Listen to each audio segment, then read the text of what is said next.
Good afternoon, Jan. Good morning, Michael. And See? it is Thanksgiving in the States. So Enjoy. Enjoy. yes, indeed. Yep. I'll be spending excuse me. I'll be spending the day with my family. And we Jenny and I usually do the cooking for Thanksgiving, but this year we're going to be enjoying my mom's cooking. So Okay. maybe we'll help out a little bit because we've gotten pretty good at it. Yeah. You have a Star Wars T-shirt, and I see that the laser is cutting my throat here. Oh yeah. All right. There must Yeah. be some sun coming in from I don't know from which side. No, from that side. Yeah, Oh, from there. Okay. it's reflecting. Oh, okay. No. Yeah, yeah. I picked this up in Orlando. So yeah, I was on a road trip for 2 weeks, Mhm. and yeah, did one video from the road, um, and that was for the Pluralsight Author Summit. And so Yes, you found another bug, the last one. yes, yeah, that was the last one. There are no more. Yeah, except I'm probably just going to upend it and change a whole bunch of things. So I might reintroduce some bugs along the way. But um, yeah, I got some things that I've been playing with, and yeah, I'm pretty excited about what I wanna show today. But yeah, Okay. that's yeah, we'll get to that in a little bit. You know, first, yeah, how have you been? I've been quite well. Went to Belgium uh, for a family party, but then to help the kids who moved. Two of the youngest two moved from individual studios to a common apartment. Hmm. So that was a lot of help. Um, Finally went there a little bit earlier, stayed a little bit longer because couldn't finish in time. But then also very interesting. I planned to see four of my most important customers. Oh, good. Yes. So and an idea that was in my head for already a long time because my first software, which I started making in 1999, Hmm. which turned 25. So I got it in Yeah. production beginning of 2000. So it's more than 25 years old. Nice. Um, we have to add some things. So it's a software which guides inspectors for inspecting weight scales. Hmm. So every weight scale which is used in economic traffic Hmm. has to be inspected regularly. I think it's worldwide that way. Yeah. If you go to a bakery shop Yeah. or to a butcher, well, you order 500 grams of meat. Uh-huh. You would like it to be 600, but the butcher he prefers to give you 400 for the same price. Right. So the government says no, you have to inspect the weight scales, and that's done in Europe by the technicians that work for the weight scale suppliers. So they are accredited for this. So it's a whole procedure to do that. It's quite technical. There are European worldwide norms. There are European norms on how to do that. It's it's quite strict, and they cannot lose their accreditation. Hmm. So they have to follow the procedures. So I made a software to help them do that, which guides the inspector through the whole process. And so my software works for non-automatic weight scales. That Hmm. means a weight scale where you put something on it and it gives you the result. Or a weight bridge for a car, for a truck, whatever, but it's manual. Mm. But now they also allow these inspectors to inspect the automatic weight scales, which are, for example, transport bands. Um, you have small packages of meat and they roll over transport band. Hmm. and then they check the weight and they put the price on it automatically. My software doesn't do that, Mm. and so I have to add it. But the software is 25 years old, Yeah. so they would like to run it on tablets, Android, Windows, everything. Oh my goodness. So I say, okay, that's as the four of them they needed it. I say, Mm-hmm. okay, then the others will probably also need it.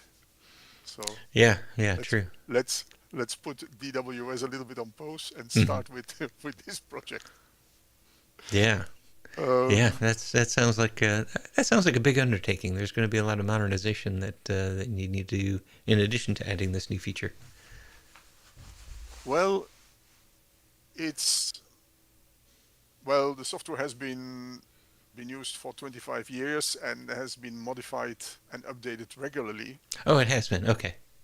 Yeah, yeah, Mm-hmm. of course, of Okay. course. Um, well, I can show you some of these Oh, okay. That'd be cool. Yeah. of the code. Wait, Yeah. where So, was it? Share. is it currently a desktop application? It's a desktop application. Okay. Yeah, it runs on Windows 11, Uh-huh. but this is where I develop it. You see that Yep. screen? Oh, wait a minute. um, I'm not in Zoom yet. Yeah. So while I get this started up, so is part of this going to be to get it running on the web, or are you uh, No, no. thinking I Maui? want to keep it. I want to keep it as an offline application, but it needs synchronization. Yeah. So Okay. you see the I screen? see it. Yep. Yep. Okay. With the good So old Windows XP. Windows XP. Wow. Yeah. I don't remember when I started. It was perhaps still Windows 98, and then I upgraded to Windows XP. But so because it's VB6, so I keep it running on a virtual machine Mm-hmm. for the development. The source code is still saved in Microsoft Visual Source Save, Oh my goodness. but it works. It works. But so it's time to update. Well, so here you see the user interface. Uh-huh. Here you see the code, some of the code. Um, well, let run it. Yeah. So okay, your logo comes here. This is normally the customer's logo. Mm-hmm. So if you do an inspection, so you have to select an inspection code. For example, this is a periodic inspection.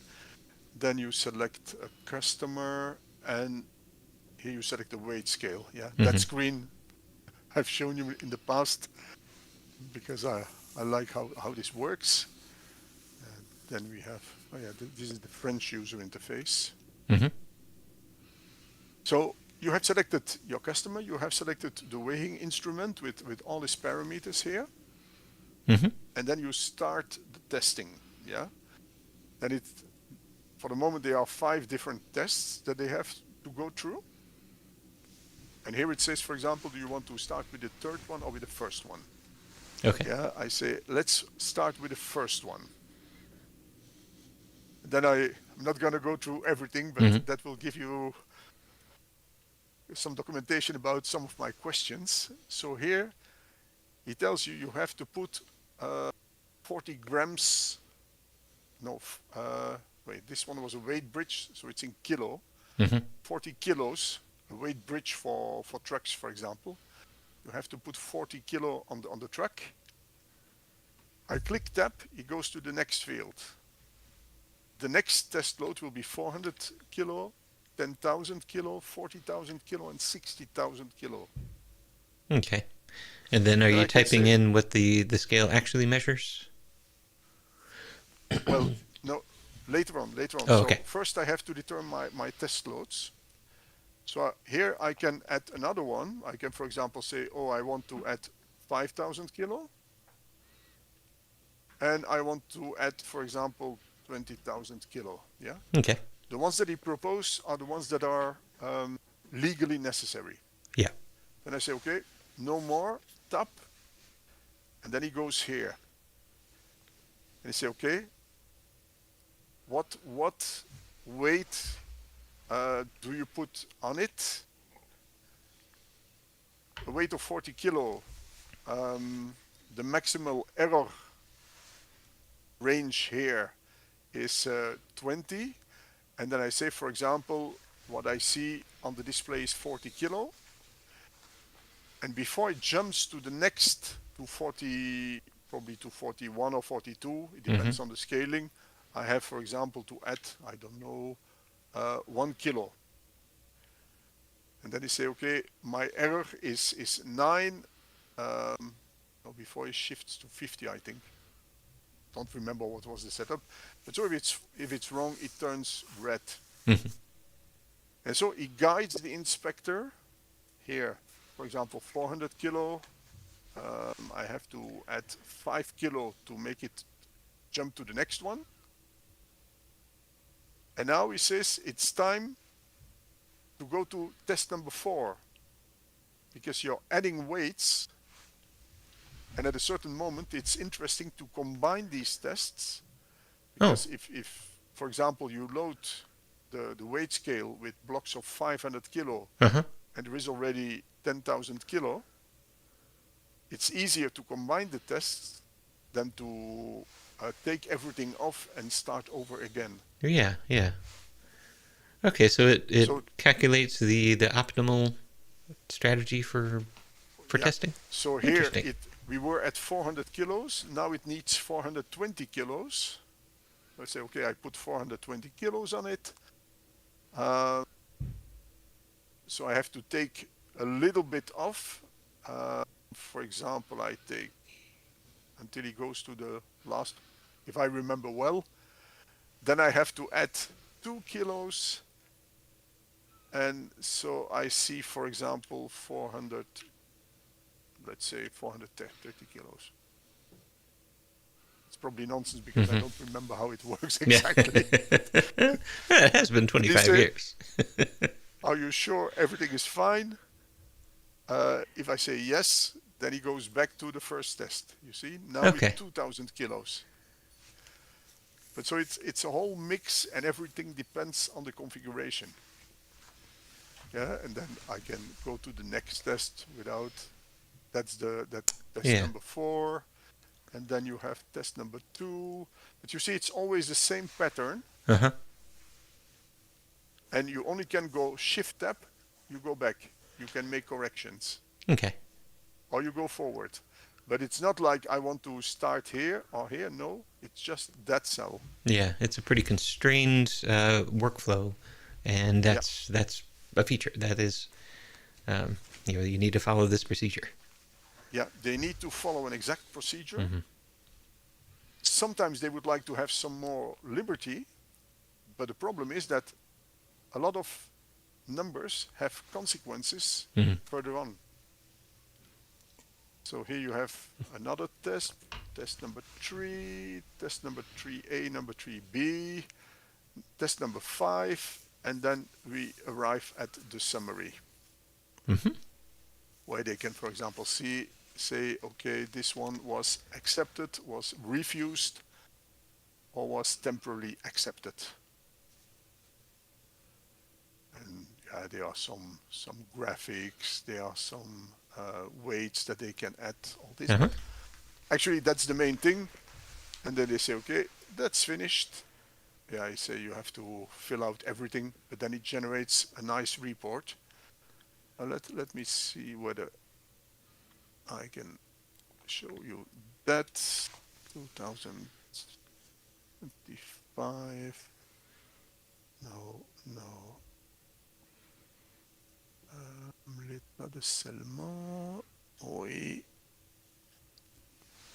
Are you sure? Yes, I'm sure. And then he gives me here. Uh-huh. So that's the report. Yeah. Then you can You print see, that, save it as a PDF. with all these numbers, normally it's full of numbers. Mm-hmm. Yeah. But that's in fact the software. Wow. Yeah, and so So yeah, this has been serving them well for 25 years. yeah, but it has I made quite a lot of releases as well. Uh-huh. Uh, let's see what yeah, look, the the first official release was the 13th of March 2000, version 1.0.0, Uh-huh. and then that's 23 pages further. I'm now at version 1.15.1, and that was in August of this year. Okay, yeah. So yeah, even very So very regularly, active. Yeah. yeah, regularly I have to add things, I have to modify things. Mm-hmm. Um, but so now I'm gonna start from zero on a technical point of view. There's Yeah. gonna be sync in it, and I think there Jinaga is gonna be the first solution. The sync is Mm-hmm. quite simple. We have customers, we have weight scales, Mm-hmm. but already one difficulty is most of my customers, they like a full synchronization.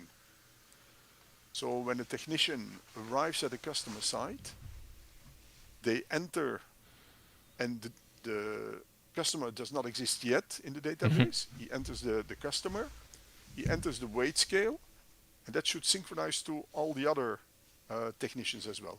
Because now Yeah. everybody, he's in his own technician, his own customer.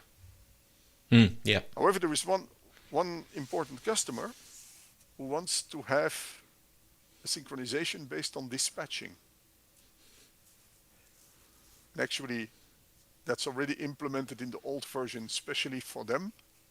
Uh-huh. But it's not a real synchronization. So from their system, when they send a technician to a customer, they send data for that customer and for that particular weight scale to the technician. And so when the Right. technician starts Navis, which is the program, he only has that data. Okay. Yeah. Yeah, that makes sense. He can still at his own, he can still change it, modify it if there is an error in it. He Mm-hmm. can still add his own data if there is an emergency.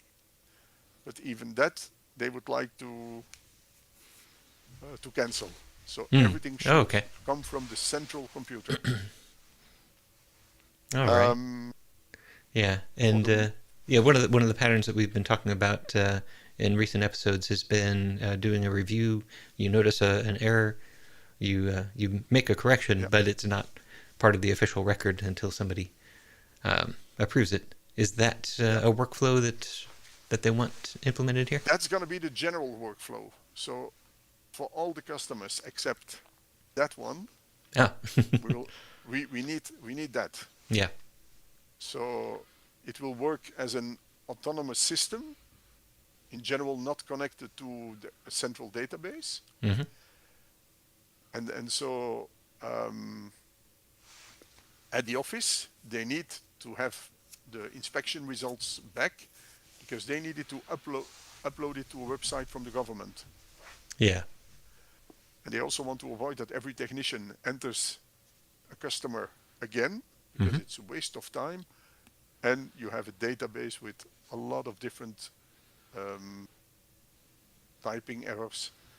So they would like to have one synchronized database. Mm-hmm. And indeed, if a technician encounters a problem and he sees, okay, the address is not correct, he can modify it. And then it will be proposed to the dispatcher who Yeah. can agree with it or not. Yeah. Okay. Yeah, and So that's the everything we workflow that we were discussed, talking about. Yeah. will still be valid, in this software, but only for that one important customer. He just sends one particular client and weight scale. Mm-hmm. And that weight scale, as it works today, will stay in the system for a number of days. I think now it's for 2 weeks, in case you have Mm. to restart the inspection because there is an error. Okay. And after that, it will automatically be deleted from his computer. Yeah. Okay. But so I would like to incorporate that in the normal workflow. So that's the first difficulty. Yeah. Well, the purge feature is now implemented in Hmm. Jinaga. I just haven't had a chance to use it in anything official yet. But So actually, wait a minute. No, I take that back. I implemented it so that the team that was working on the improving client projects could use purge. Um, I don't know if they actually implemented that. It was a very important feature for the clients. Like, I want the data to be gone. So you're telling me the data never goes away? No, I want the data to be gone. Um, so yeah, it sounds like a similar requirement here. that we could use. Then a second feature of Jinaga, we need some workflow. Mm-hmm. So that's something we can achieve with additional properties, because technician on the road will start an inspection. At a certain moment, the inspection is finished. Then the report has to be approved by the technician. He has to sign it electronically. Mm-hmm. Once it is, no, no, no. Um, the inspection is finished. Yeah, he will approve it. Then it goes to the server. It is when synchronized with our server. There it will get a number, a report number, Okay. Yeah. which is an incrementing number. So it Yeah. has to be done in a central location that will be Yep. our server. Yep. Exactly. Then it goes back to all the parties. Then it has to be approved by the dispatcher. And then it has to be uploaded to the government website by the dispatcher or Okay. by a secretary. Yeah. So it's a whole workflow where we have to go through. Right. Right. So yeah, it sounds like for that, Jinaga is routing the facts to different users and different services, and then they append their successors, and then Jinaga said, "Oh, you're interested in that one now? Route it over there." Mm. Um, so yeah, there's going to be edge services, and the application, of course, is going to be kind of integrated into this workflow, so that it kind of collects all of these successors until it's like check, all of this has been done, and now it's ready for sending it to the government. So that'll be the last service. Yeah. Make that API call. I assume it's an API call to send it to. Um, No. Well, we did just see that's Windows what I XP, so. no that's what I would like it to be. Mm-hmm. But I think it's 15 years ago I proposed that to the government here, Mm-hmm. but they have no budget Mm. to have an API on their side. Yeah. So. So I see two solutions. Um, Actually, the dispatcher has to log in to a website from the government. Mm-hmm. So what I would like to do is by using screen scraping Mm. to read the information and also to enter the information. So to pre-fill the forms for the dispatcher. Mm. Yeah. Now, Yeah, technically, I don't see an issue with that. The thing that's giving me pause is that's a government website that you're screen scraping. Yeah, is that against the terms of service of well, the I site? can talk to them. I Yeah, can talk to them, which I did in the past. yeah. Long ago, they even approved my software. Mm. Um, but there was less and less people, and so it's more difficult to have Yeah, people who would have time for that.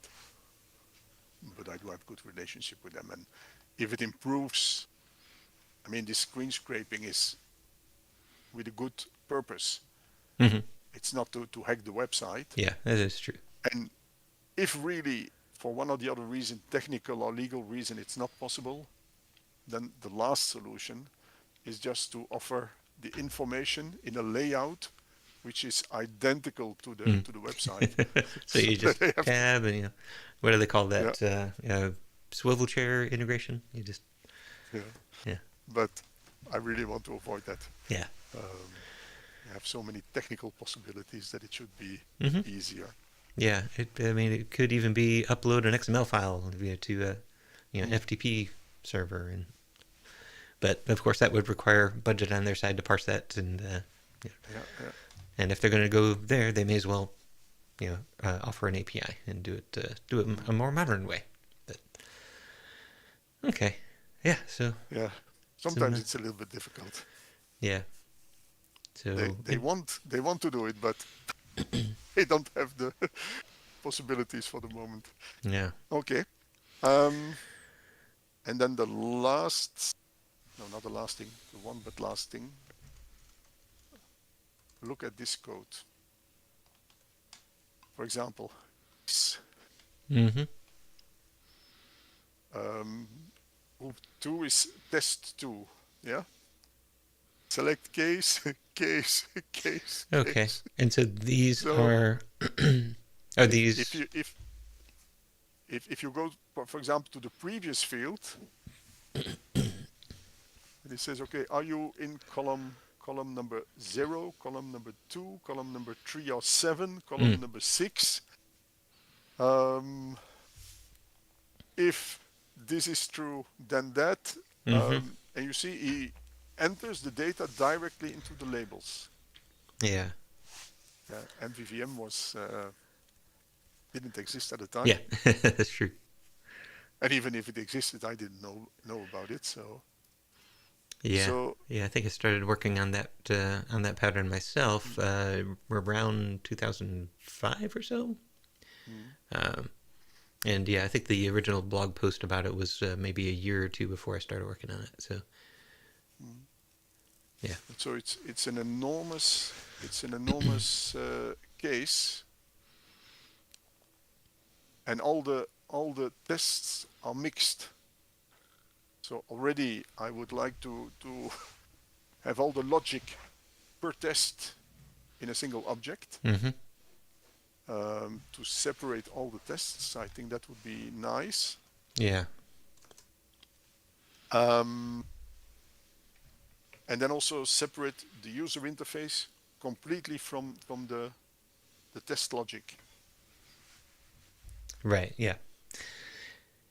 Yeah, I can definitely Because see an already, advantage in doing that. And the mm, user interface that you're targeting, so this is Windows Forms in it's Visual Basic. So uh, so would you no, be I think we're gonna do it in .NET MAUI. in Maui? Okay. Yeah.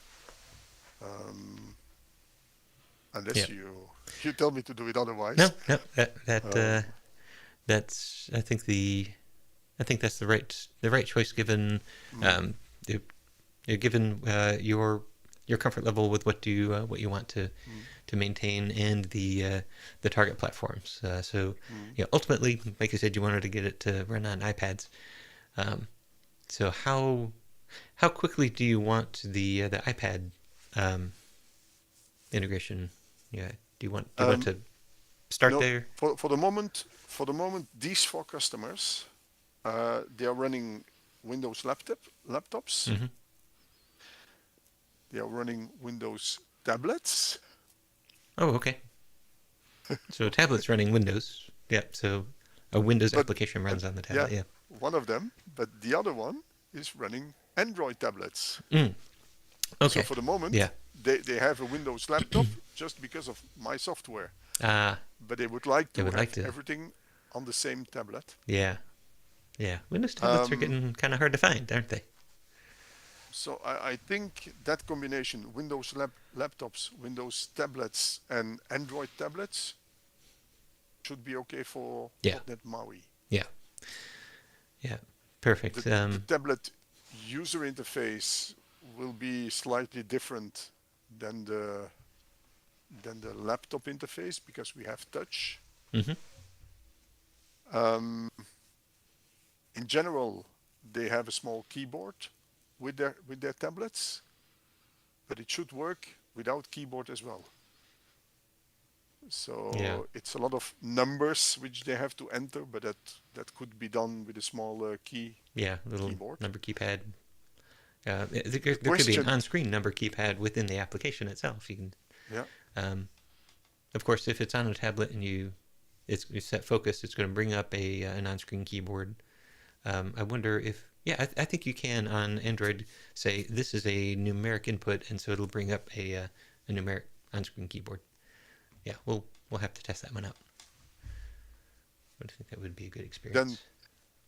then the most annoying question was one of the customers, and it's an important customer, say, yeah, but we would like to have it work on a telephone, on an Android telephone as well, because they do agree that on the telephone you don't have the overview you need for these screens. Mm-hmm. But if the tablet fails in case of emergency, Mm. it would be nice to work with the telephone Yeah, yeah, and for that because to work at all, you would want a different layout altogether. yeah, absolutely, Yeah. absolutely. Because right now, um, all of the big customers, they have a laptop with the software installed Mm-hmm. as a backup somewhere. So if the technician's laptop fails, they send a taxi immediately Mm. to that location with that laptop, because a lot of their places it can be a small bakery shop, Mm. but often it's in the industry, and certainly the weight bridges. Mm-hmm. Well, the whole production Yeah, has to stop, yeah. so And you've got it's urgent. trucks backing up, Yeah, and yeah, that could be a mess. Okay. Yeah. yeah. So that's Mm. why they say if it could work on a telephone, just if the tablet fails, we could continue the work on a telephone, even if it's not so easy. Mm-hmm. That would be a plus value. Yeah. And what's your time frame for getting the first version out there? They liked it yesterday, Oh, of course. but I told them I was very optimistic, and I said, okay, before summer, Mm. but not with the new tests inside, because the automatic tests, that's completely new for me, but it follows. It's always the same way of thinking, the same type of layout. Mm-hmm. So if every test and all the logic of a test could be inside a particular object, Yeah. then I could, because actually what you have is an inspection. An inspection has customer data, has weight scale data. For the rest, has a collection with tests. Mm-hmm. And a single test can be repeated multiple times, and then you have the summary, and that's it. Yeah. But so there are, in every test, there are a lot of scenarios. Yeah, because between the small weight scale or precision weight scale for a lap, or a weight bridge of 60,000 kilo or more, uh, it's completely different. Yeah. Okay, so it sounds And like yeah, it sounds like the best strategy would be to complete one test, pick one out of all of the different possibilities, mhm, and demonstrate the full pattern beginning to end with that test, including different layouts for that one test. So this is what that test looks like on a phone. This is what it looks like on a tablet or a desktop.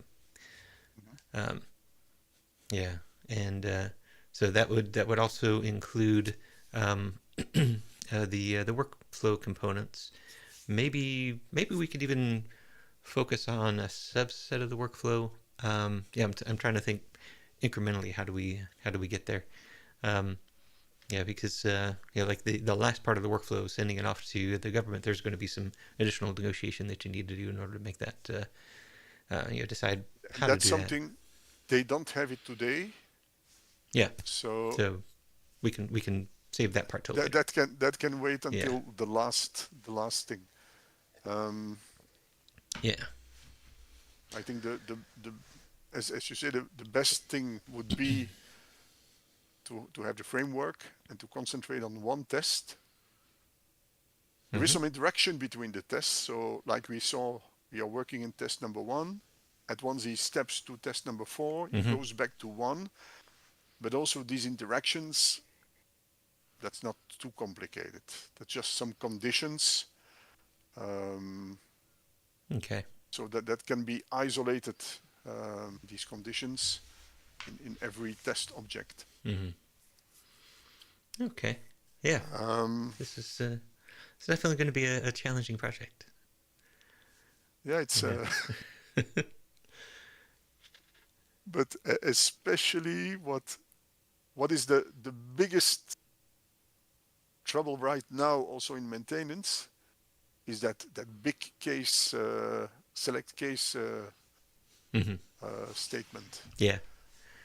Because to follow all these decisions, what happens, um, and I'm not sure, is there a better solution for that? Yeah, that is a tough one because that case statement implements a specific user interface workflow, and it's not Yeah, the standard. This is how Windows works. This is very custom, and you will need to express that custom UX workflow in in code somehow. Um, so yeah, from the Gang of Four, there's another pattern, the state pattern, that doesn't use case statements. In my experience, it's just as difficult to maintain that pattern as it is a case statement. Um, yeah, that's yeah. I don't know if there's a really good yeah. So the only thing that I would look for would be any way to abstract that. So you're making very specific. Well, like for example, you're pushing data into the component. So using MVVM, um, and maybe even bringing a sysdicant in there. Yeah, that might be the way to do that. Um, that would that would at least get that part out of the workflow. But the navigation part, where if you're here and this is the action they take, then you need to set focus there. Um, uh, if uh, if we could abstract that and make that uh, you know, so now it's a data structure. Um, so then we can describe that data structure with code and then have something execute that data structure. Um, that might make that a little bit easier to maintain. yeah. I don't know. Because We'll try some things. um, the way it goes, for example, if you say you only have 5 charges, then it goes directly here. You say to there, but you might have a lot more, Mm-hmm. or you might have situations where you go up to half, you do all the testing, and then you take the second half and you go up. Mm-hmm. So it really depends on what type of weight scale. So on the weight scale data, Mm-hmm. and it depends on the results that you obtain. Yeah. Oh, okay. That is Yeah, an interesting little wrinkle. and even the results from other tests. For example, if you have a repeatability test, Mm-hmm. if the repeatability test is better, then certain tests you don't have to do, Oh. or Hmm. you can take certain shortcuts. Mm-hmm. Um, so it's it's Okay. um, So yeah, you'll definitely need a way to express those rules. Um, mm, yeah. Biscuits is very happy that You're back it's from the road Thanksgiving. trip. Oh yes, yes. He was very needy after I got back. Mm. Okay, yeah. There is actually this is a pretty good transition into what I wanted to demonstrate today. Yeah. We still have a little bit of Wait, time. Yeah, let's let's wait with this then for next week, and let's go back to what you wanted to demonstrate. yeah, You already gave me some ideas to think about. Um, and then all right. I get it. let let's switch to your subject for today because I'm taking as usual all your time. Okay. Wait, I will stop the sharing. There we go. And share that. Okay, and then we want VS Code. Let's go with this one. Okay. All right, so that should be the share. I do see you. Okay, what I wanted to show was so I was doing some analysis of the Launch Kings data, and doing that analysis in Excel, and it was painful. I there were basically three different calculation engines in Excel. Um, I was using query, Power Query, and of course Excel functions. But then there's also pivot tables. Mhm. So it's like, okay, these are three different ways to represent calculations, and they don't work together. And so you just have to go from one to the other, and it's just terrible. So I was thinking, okay, I need to be able to express a calculation in terms of a pipeline, and this would be really useful to have inside of the application itself, so that I can take the output of a Jinaga specification and take that projection and run it through a pipeline, and then get the results, especially as the specification gives you back new information, like with a watch or subscribe. So I created this toy. It's right now a toy, but it's quickly evolving to become something more. We can talk about what that something more might be. So here I'm creating a pipeline builder.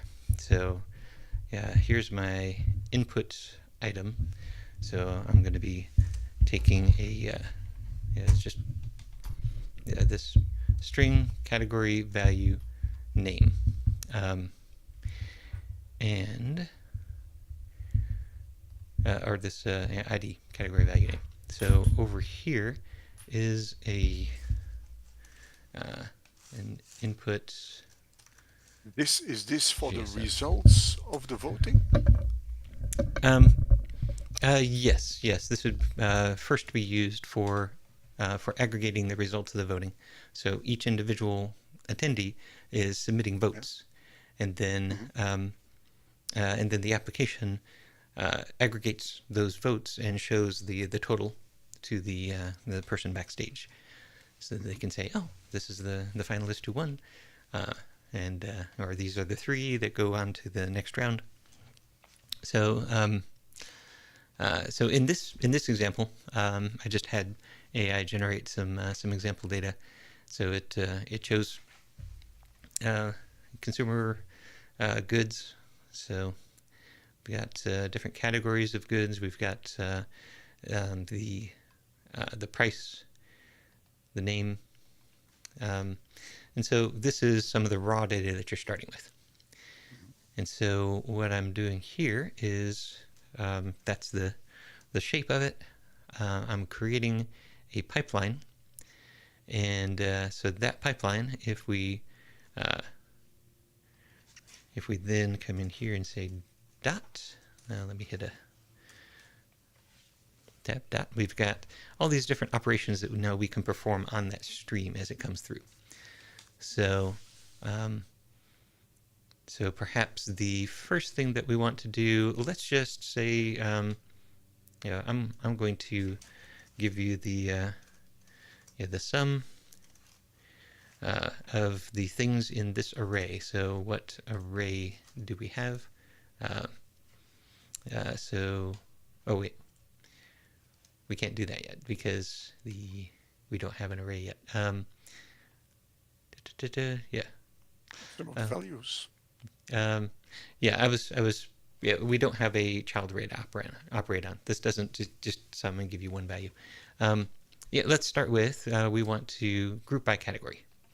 So I will do a group by, and now the key properties, we want to group by category.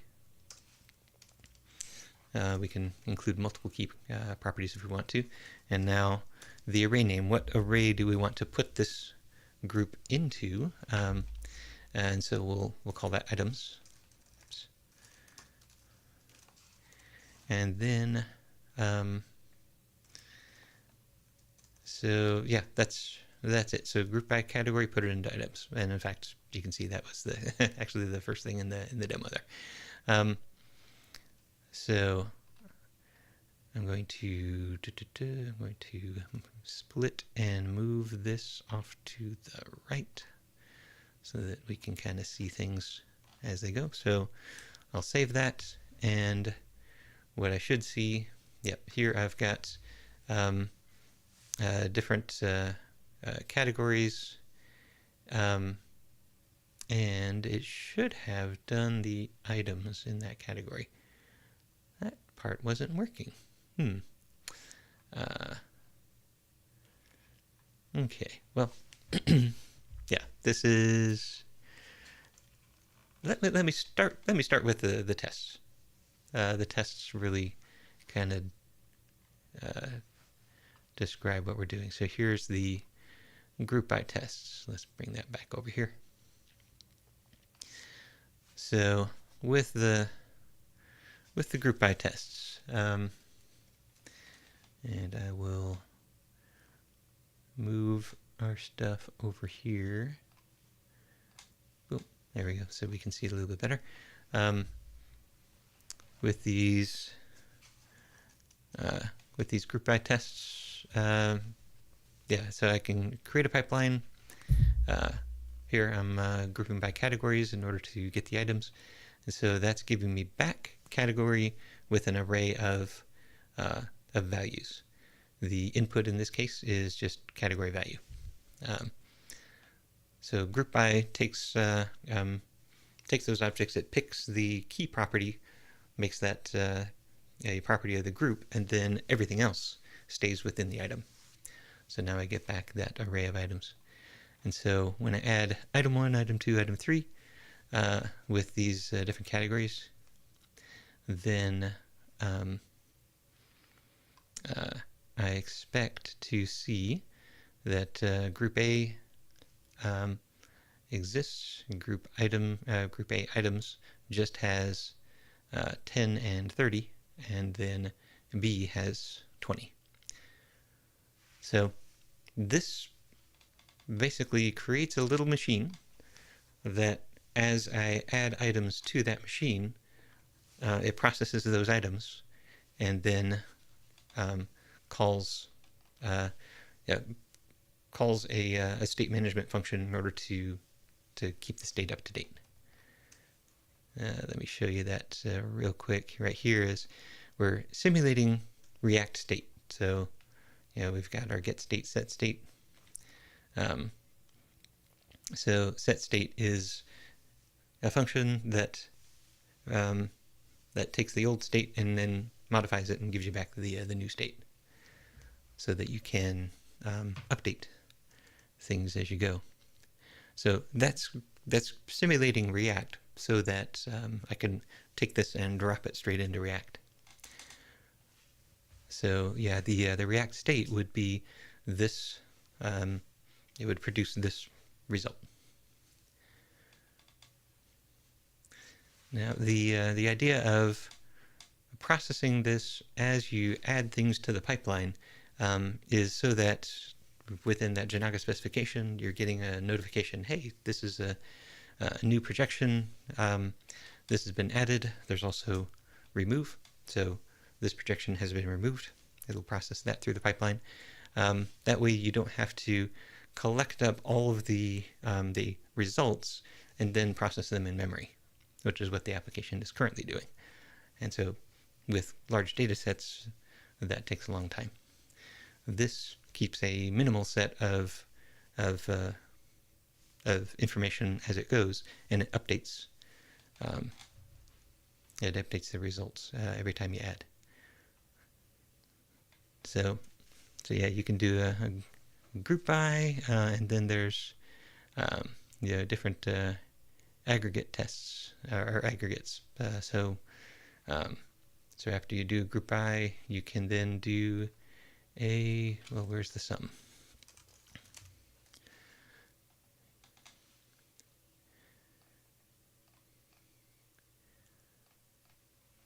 Yeah, let me see. Group by. In addition to group by, you've got some. Let's find those references. There we go. Yeah, like there's a good example. So first you group by the category, put that into items. Now in this case, the starting type has category, item name, and price. So when you do the group by category, then category goes to the top level, and then item name and price are part of the array. But then you do a sum within the array of items. So now you know that you're looking at that items array, and you're going to sum the price, and then create a total price property in the category. And so the output of sum is going to have total price in the category, in the group.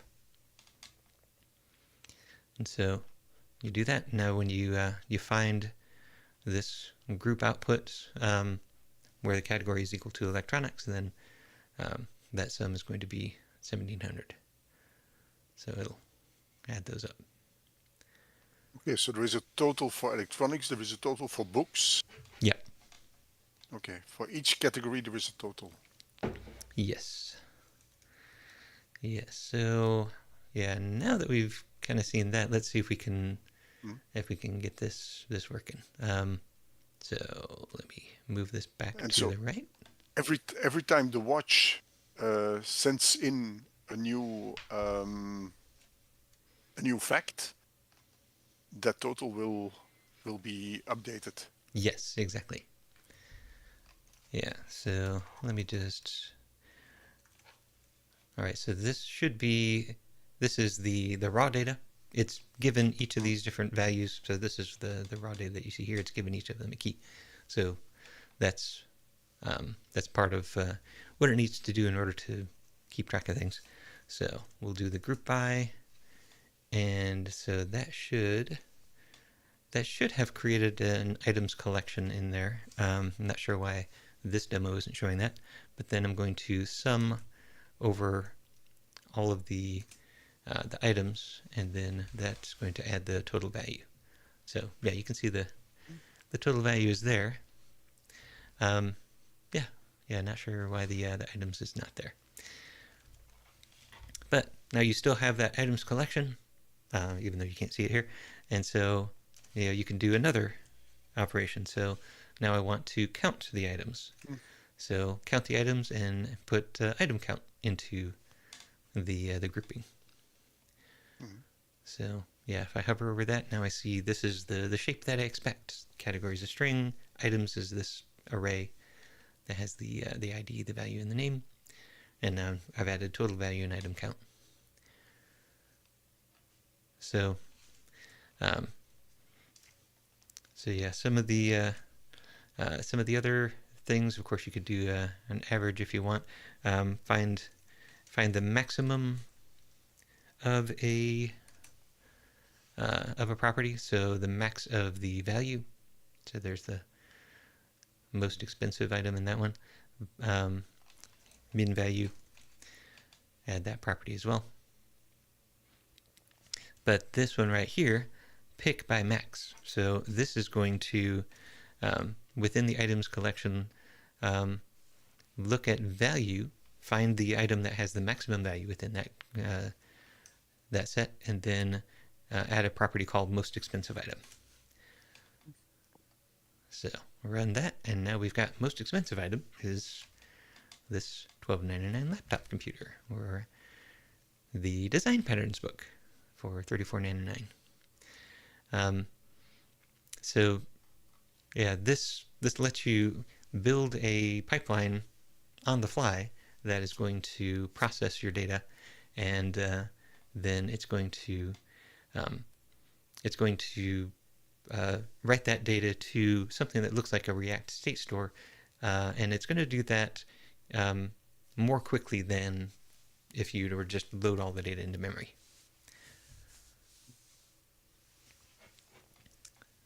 So this is kind of what I was talking about, where you write some code that expresses the state machine, and then you run the state machine. So this can be easier to maintain than a case statement, especially because you can find some patterns. Like pick by max is a pattern that you could create the Turing machine to actually do that, but that means that you're doing that every time, and you could get that wrong. Whereas, that's a pattern. Let's generalize that pattern, then create this pick by max function that builds the machine, and then makes that work.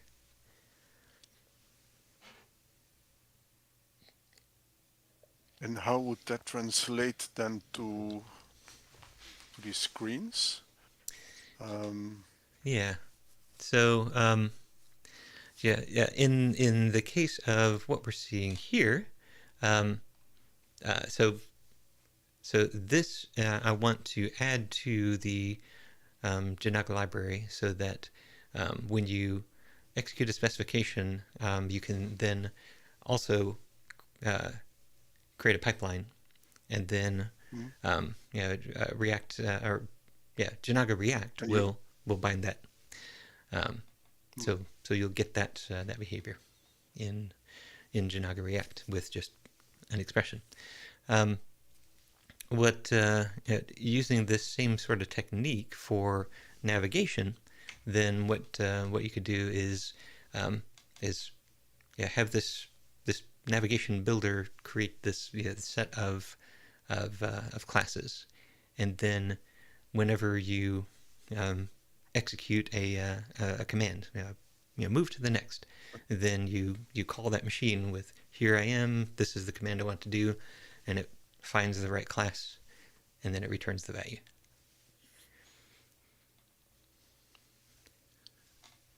So, for example, every time somebody presses keys in a new number,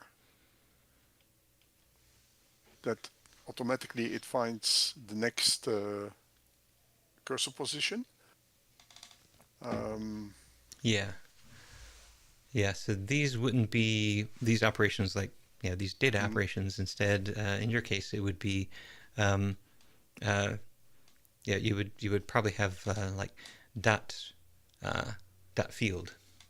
So from this field, then you can have a lambda in here.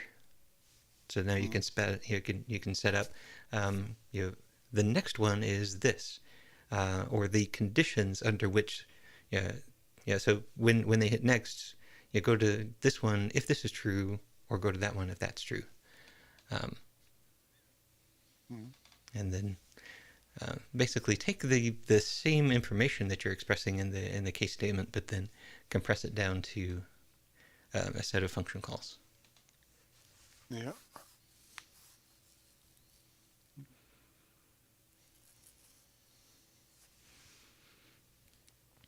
For example, if you reach the maximum, that it goes automatically way down again. Yeah. Yeah. So yeah, we can build a machine that that tries that out. Behind the scenes, let me show you a little bit of what this is doing. So let's take a look at the group by. So group by is going to create a new group by step, and then it's going to create a brand new pipeline builder, taking this input step, whatever the pipeline builder has just built, and then attaching a new step. And so each step along the way is going to it's going to register with its input, basically the previous step, what to do in certain scenarios. So when, in this case, when a new object is added, then I want to handle that. When a new object is removed, I want to handle that. And here I'm just registering at this particular path within the tree. Let me scroll down to the unadded handler here. So when the next step registers with me, then I check to see, well, are they asking for changes at the group level? In which case I'm going to push them to the group added handlers. Or are they looking for changes one level down at the item level? Are they looking for changes below the item level? So further down from that. Otherwise, they're not looking for any of those paths. I'm just going to forward it back to the input. And so, that way you can set up this machine, and it wires up these registrations. So it basically ends up being like a Plinko machine. You put something in the top, and then it's going to call this handler, and then it's going to call that handler, all the way down through each of the different layers. Okay. That might. Yeah, this one is pretty complex. I think we can accomplish what you need to accomplish with something a lot simpler. But yeah, there are some steps that are much simpler than this. Like, for example, define property. That's actually a nice simple one. So when I call define property, so let's actually show that working first, and then I'll walk through it. So let's go back to the example pipeline and go back to here. So now I've got the sample output on the right. Okay, so we are doing nothing with the data, just passing it through. Oh, where did my keys go? Interesting. Okay, there are definitely some bugs to work through. But now right here, I can define property. And so I give it the property name, like right here, maybe I'll want to define the property tax. And then the compute, so given the item, I want to return item.value times, and yeah, I'll say 0.0825. So that's the tax rate here. So so I save that, and it should give me back this new object that has the value and the tax. Oh, I'm sorry. I'm looking at the input. That's where the keys went. Let's look at the output. Move that to the right. Okay. Now we're looking at the output of this pipeline. And so now we can see that it's computed the tax on each one. So define property just adds a new property, and it computes that the value for that property based on the other things in the object. So in order to implement that, define property creates a new define property step and adds that to the pipeline builder. So define property step, that one, whenever you whenever the next thing calls on added for this this past scope. So I want, yeah, I'm controlling the that part of the tree. Then I'm going to register on added with the component one level up, and then when it says, "Hey, I've added a new object. Here are the immutable props of that object," I'm going to run compute, and I'm going to pass in that immutable props. And then I'm going to give you back an object that has all of those immutable props plus this brand new property name.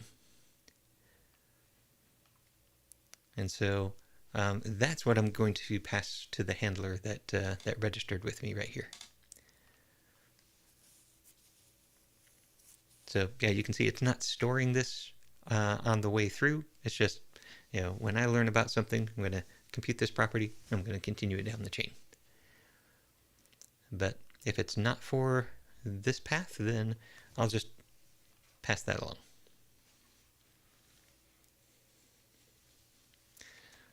So yeah, you can see this one is a pretty simple one. And so some of them end up really simple. Some of them end up kind of complex. Group by is probably one of the more complex ones. But yeah, I think we can build a state machine that does the navigation that you want with very simple components.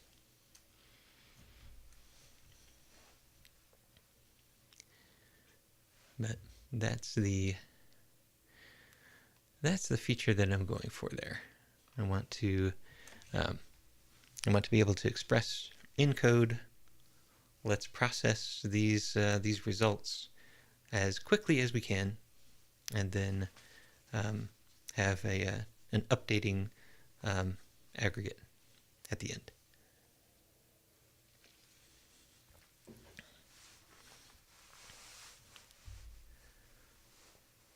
In that case, we just have to subscribe the problem instead of work out all the case statements. Yeah, exactly. Yeah. Mm. Yeah, we will see how that how complex or not complex that will be. Because Yeah. I feel it, but still I don't really see how we can implement that in this case. Yeah. So we can. Yeah, I think this is probably one of those cases where I can throw something together, give it a try, and so if you want to share your VB source with me, then I can try to reproduce the same sort of interaction in Maui, and just focus on the the navigation. So yeah, maybe share the code and then tell me which one of the tests you want to start with. I can send it to you by mail. Okay. Because this whole source code should not be on the internet, but I will mail it to you. Yeah, I'm not sure how you're gonna find your way through it. You still have VB6, the editor, laying around, or? I don't. I could get that. However, what I'm really interested in is just looking at that case statement. So in fact, if you want to pick the one test that we're going to start with and send me just that case statement for that one test, Yeah. then maybe I can yeah I because don't know. because it's a big spaghetti. Uh-huh. Um, Yeah, how about we start with, let's get this source code into a different uh, version control system. So um, into a private GitHub repo. Um, mm, so if you want to create a private GitHub repo, and then just commit this code as it currently is there, and then mm, make me a contributor on it, then you can say, this is the class right here that we're starting, or the form that we're starting with, and yeah. um, then I'll see Yeah, what can be done. it's a big spaghetti. But let's Yeah. try it like that. I will upload it to a private GitHub, and then make you a contributor to that. Okay. Um, this VB6 should still be available on MSDN, I guess. Yeah. Uh, Yeah. If I need to, I should be able to get that. What I'm thinking I can do um, is point AI at that form. Yeah. After building mm, a Maui application, and say, okay, I want you to build that form right here in this Maui screen, and it should be able to, just with pattern matching, saying, mm, okay, that field, let's make it over there. Um, mm, so I'm going to give that a try first. See if I can get that working without even running the VB6 app. mm. Okay, that would be amazing if it could do that. Yeah, yeah. If we can come up with Mm, some workflows like that and show that mm, AI can do that, then mm, we might be able to compress the timeline um, for doing this upgrade. Um, yeah. so in fact, there is a GitHub Copilot upgrade assistant. What do they call that? I haven't had a chance to try it yet. Copilot. Yeah, GitHub Copilot Upgrade Assistant. Uh,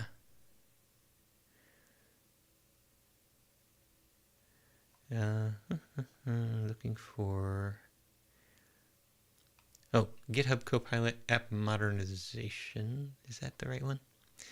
Um, but yeah, basically there's a new feature of GitHub Copilot that is specifically designed for modernizing an application. Okay. So yeah, it's called GitHub Copilot App Modernization. So yeah, let me do a share on that Okay. screen. Upgrade to a newer version of Yeah. .NET.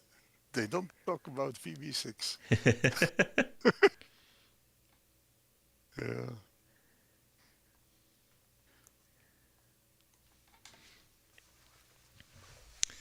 Yeah.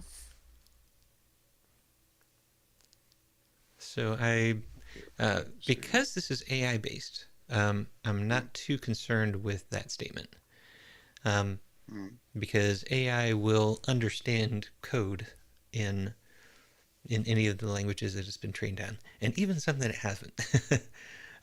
Yeah, I think I told you about the experience I had when I was building the factual parser. I mean, it's a language that it had never seen. I had never seen it. mm, I'm designing the language as I write tests, and yet GitHub Copilot was able to, after a few tests, understand the intent of the factual language, and mm. then write new factual code. Um, so so yeah, when it says upgrade to a new version of .NET, I'm pretty sure it should be able to go from VB6 Yeah. to Anyway, to .NET. VB6, the Yeah, documentation is still available on internet. yeah. So And there's a lot of it should, VB6 in the training set, so you shouldn't yeah, have a problem with it. it should know all this. Yeah. So yeah, let's give that one a try. Yeah, so Mhm. let's do a share Um, or do yeah, a repository and point it at that. good. In that code, um, I'm also. Wait, let me share it again. At the time, error handling was didn't really. It did exist already, but so I wrote a tool which helped me to implement. You see here, do not delete this line for the error handling, which is actually a macro which I wrote in VB6 Here we are. for VB6, which is adding all the line numbers, um, and then yeah, at the end of every Hmm. function, it added an error handler. Mm-hmm. But so I can add and remove the error handling. So every time I make a new Ah. version, I first remove it, make the new version because it restarts uh, numbering the lines. Oh my Um, goodness. but Yeah. but that means if I get an error from a customer in an older version, I Mm-hmm. still have to know that line, what was it? So every time I have to check in without uh, error handling and with error handling. Mm. So every time the whole code changes. Uh, but I will probably remove that before checking in because actually that doesn't contribute to the functionality of the code. Yeah. Yeah. And Um, we'll come up with a modern way of doing error reporting. mm, Yeah. So every time you build, you'll want to capture um, the symbols mm. and keep those symbols and yeah, have them associated with the version. So then when you get an error error report, what version, look up the symbols, then you can load those into the debugger and actually see the exception. Yeah. Time it was enough if I knew where in the code at that line and these were the actual parameter values. Mm-hmm. Just having that made me very happy already. Yeah. um, and that was already a big step forwards. And Yeah. even today, but for the moment, it's rare that they report a bug. Um, Okay. so okay, let's do it that way. All right. Got Yeah. some good got some good ideas. Yeah. This is going to be fun. Okay, Michael, thank you very much. Have a very nice Thanksgiving in the States there.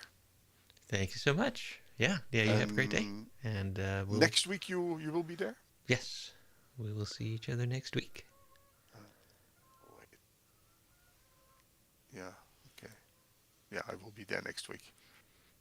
No, I was All thinking right. it's my wife's birthday next Oh, week. So, but in the afternoon she should let me work. okay. In the evening I will not be. No. Well, but okay. See you next week. All right. See you then. Bye bye. Bye.